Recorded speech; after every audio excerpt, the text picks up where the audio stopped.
Deception is a common plot device in romantic comedies, but for every movie that masterfully and heartily crafts an instigating lie, such as While You Were Sleeping or You've Got Mail, there are other movies, such as How to Lose a Guy in 10 Days and The Wedding Date, that don't have the same level of astute polish. The later league is where players compete. Serving as a gender-neutral, simplified version of Hitch, it revolves around a woman and her friends who are adept at making the perfect moves to get dates. Not only does director Trish Zai's mediocre and even cheesy film make us detest the game, but its players as well.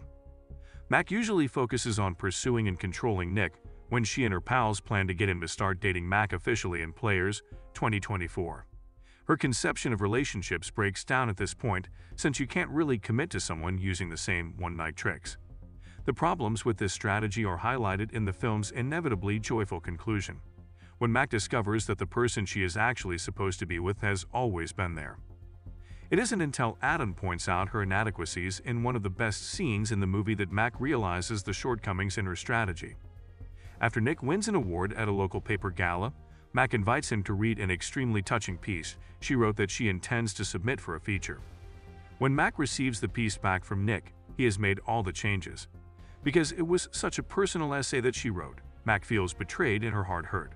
And Nick's disapproval of it implies that he doesn't like the person that Mac is. When Mac tells Adam, he becomes so enraged that he bluntly tells her that if Nick discredits such a private conversation, their relationship won't work. This is the moment that Mac's bond with Nick and Adam is tested. Following the gala, Mac returns to Nick's residence, where she makes the decision to inquire about the article. To Mac's regret, Nick continues by stating that he detested the composition, which only makes matters worse.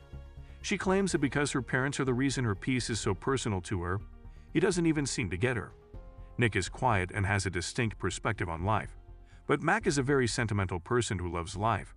During this chat, Mac comes to the realization that he is too tense for her. She needs someone solid and easygoing.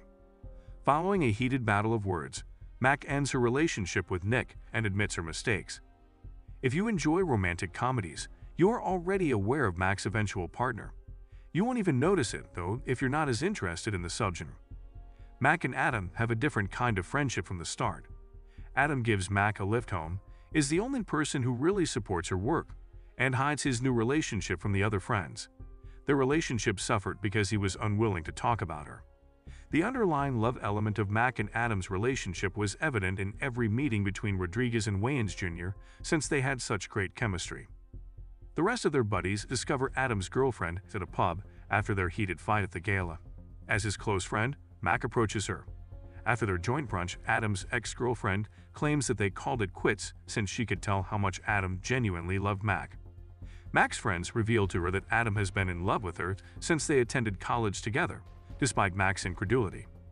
Finally, Mac executes the game-winning play to place Adam in an extremely meaningful location away from the stadium they both adore.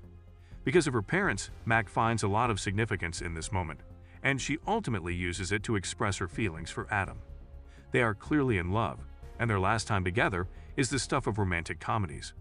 Mac and Adam do end up together and makes perfect sense.